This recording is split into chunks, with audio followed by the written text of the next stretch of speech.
अल बड' एक्स भलन्टियार फर्सनिफ्राय माखासे जोङो दुखु फोरमायहरनो सानदों। दाखालिनि जिथु जाथाय जालांबाय बे जाथाया खोब आनफर्चुनेट दुखुनांथाव। जाहाथे पुनर बेबायदि जाया बेखौ जों बयनिसिमबो धरना होग्रा साफ्रोमबो फरायसा फरायसुलि बा रायजो राजानिसिम गुरैयै खावलायहरग्रोनाय जाबाय। जाय हक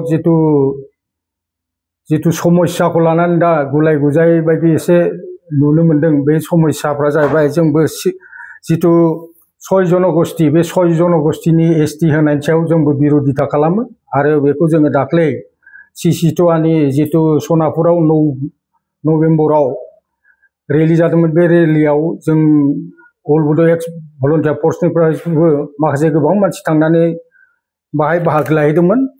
आंबो दंमोन। जाय हक जोङो 6 जनगोष्ठीखौ एसटि होनायनि सायाव जों अल बड' एक्स भलन्टियारा फर्सआ गोख्रोङैनो जोङो बादा होयो। खारन थाखानाय 14टा जाय माने ट्राइबेल एसटि दंखायो बे एसटिनि खथाया जोंहा 10टाल', 14टायाव 10टाल'खा। आरो बेयाव मोनद' जनजातिखौ बे माबाखौ कमिउनिटिसखौ होयोबा जोंहा गोबां खहा जायो। आरो बिसोरो जौगाखानाय हारिखा आरो बिसिनाव क्राइटेरिया गैया। जितु एसटि जानो थाखाय मोनबा क्राइटेरिया नांगौ, बे मोनबा क्राइटेरिया बिसिनाव मोनसेबो गैया। दा बे हिसाबै बेखौ जों आसाम सरकारखौ जों गोख्रोङैनो खावलायहरो। बबे माबाखौ लानानै डाटा बा बबे प्रभिजनखौ लानानै बबे क्राइटेरियाखौ लानानै बिथांमोननो माने एसटि होनायनि सायाव सावरायदों। दा जाय हक बिनि सायाव जोङो गोख्रोङैनो माने प्रटेस्ट खालामहरखायो। जाहाथे 14टा माने एसटि थाखानायनि अनगायै आरो पुनरबाव बे 6टायानो जा बा मोनसेयानो जा मोननैयानो जा मोनसेबो माने एसटि होनायखौ जोङो साबजाखाया। माने प्रभिजना जियानो जाया मानो जों बेखौ साबजा। जों गोख्रोङै बिनि सायाव माने प्रटेस्ट होखायो आरोखि। दा जाय हक बेखौ लानानै दाख्लै मोनसे आनफर्चुनेटलि माने बिराद दुखुनांथाव जाथाय जादों 29 सनिबार खालि। जे बड'लेण्ड हायुङारि जिथु माने एसेमब्लि, बे एसेमब्लियाव माखासे माने गोबाङानो धरना होग्रा ट्राइबेल माहारिनि मानसिफ्रानो थांनानै एसे बुख्रुब खालामनाय जादों। बेखौ जोङो गोख्रोङैनो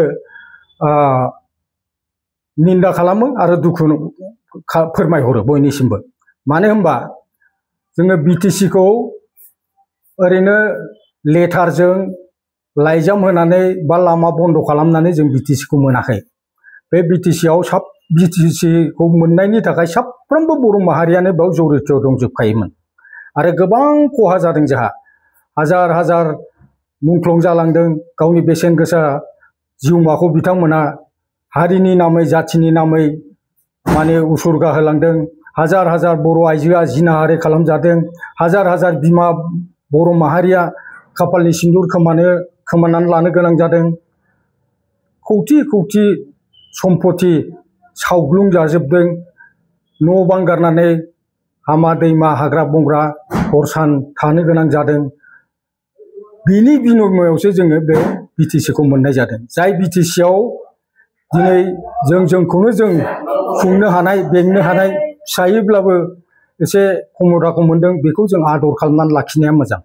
दिनै नोंथांमोना एसे नोजोर होयोबा नुयो देबोरगावनि हायार सेकेन्डारिनि मोखाङाव गेटनि मोखां लामा बारनानै जिथु माने सेनेटारि दङ, बड'लेण्ड मुभमेन्टनि सेनेटारि, बे सेनेटारियाव जिथु मुंख्लंफोरनि थानसालि दं, बे मुंख्लंफोरनि थानसालिनि सेरजोंनो माने बड'लेण्ड इउनिभारसिटि थाङो।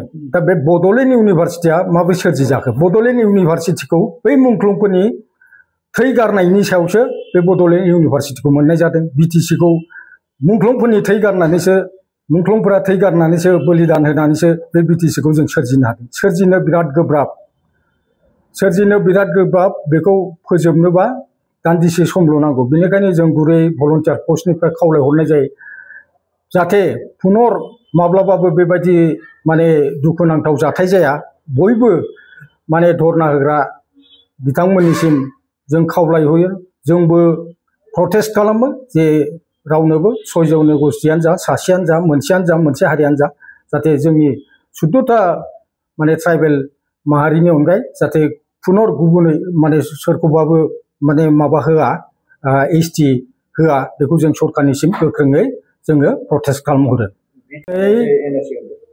NOC खौ बिथां हाग्रामा सारखौल' हरदों होननानै बुंदों। NOC खौ बयबो हरदों। बिथां रोनगोरा साराबो सिगां एबसुआव थानाय समाव 2006 ना 8मोन आं बेखौ बारा गोसोआव गैला। एबसुनि दुलाराय बर' फरायसा आफादनि आफादगिरि जानाय समाव बिथाङाबो माने थाखानाय ट्राइबेलफोरा जेबो खहा जायाबा गुबुननो ट्राइबेल होनायाव जोंहा आपत्ति गैया होननानै बुंखादोंमोन। बेनिफ्राय बिथां प्रमद बर' साराबो बुंदों, UG ब्रह्म साराबो बुंदों। गतिके जोंनि लिडारफ्रा गासिबो बे खोथाखौ बुंदों। आरो दा जोंहा जिथु BTC आव मोननै रिजनेल पार्टी दं, बे मोननै रिजनेल पार्टीनिफ्राय MLA, MP, केबिनेट मन्त्रि दंजोबो। बिथांमोना खौसे जालायनानै बे जिनिसखौ आसाम एसेम्ब्लियावनो प्रटेस्ट खालामनो हायोमोन। दा बाहाय सोरबा मोनसेल' हानजा बा माबाखौ लालायनानै बुंनाया थिग जाया। हाग्रामा साराबो हरदों, प्रमद साराबो हरदों, UG साराबो हरदों, बयबो हरदों, बेखौ बयबो मिथिखागौ आरोखि।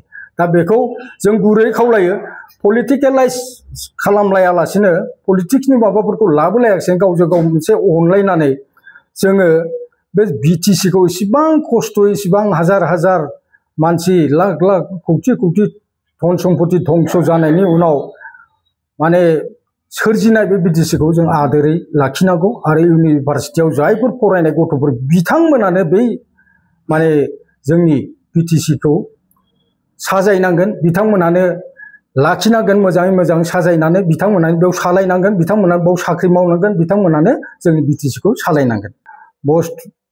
सोमावसारनायाथ' जोंबोथ' सोमावसारग्रा, जोंबो आन्दलनजों उन्दैनिफ्रायनो जाबोनाय। सोरनि सोमावसारनायनि पलिसिया माबायदि बेफोरो गावबागाव मोनसे आइडिय'लजि थायो, बे हिसाबैसो भायलेन्स नन भायलेन्स। दा जोङो बड'लेण्ड बिदों, जों नन भायलेन्स हिसाबै बिदों। बिथांमोनाबो न' डाउट बिथांमोनाबो नन भायलेन्स हिसाबै मोनसे पिसफुलि रेलि खालामदोंमोन। आनफर्चुनेटलि बे जाथाया जाबाय, जानो नाङामोन, दुखुनांथाव। दा बेखौ सोरखौ सोर मा बुंनो, माने बिथांमोनखौ सोंखारियोबा जोंखौनो बुंनानै लानाय जायो। बेनिखायनो जाहाथे पुनर जाया बेखौ जोङो अल बड' एक्स भलन्टियार फर्सनिफ्राय जोङो गुरैयै खावलायहरो, जाहाथे जों शान्ति प्रिय भाबै जाहाथे भायलेन्स जालायालासिनो शान्ति प्रिय भाबै शान्ति भाबै माने प्रटेस्ट खालामनो हायो, बेखौनो आं गुरैयै नोंथांमोननि मिडियानि गेजेरजों खावलायहरनाय जाबाय। मोनसे कमिटि दानानै होदों। बे कमिटिनि मोनसे प्रतिवेदन होनो, बे प्रतिवेदनखौथ' जों नुवाखै, बाहायबा मा मा लिरनाय दङ। जायखिया ओरैनो चिफ मिनिस्टार बिथाङा बुंदों जे ट्राइबेल संघजों रायज्लायनानैसो बे जिनिसखौ प्रतिवेदनखौ होनाय जादों होनदों। जा हक होबाबो जों बेखौ मानिनो हाया। आरो जोङो बेखौ जोंहा माने UTOआवबो दं, United tribal organisation of Assam. जोङो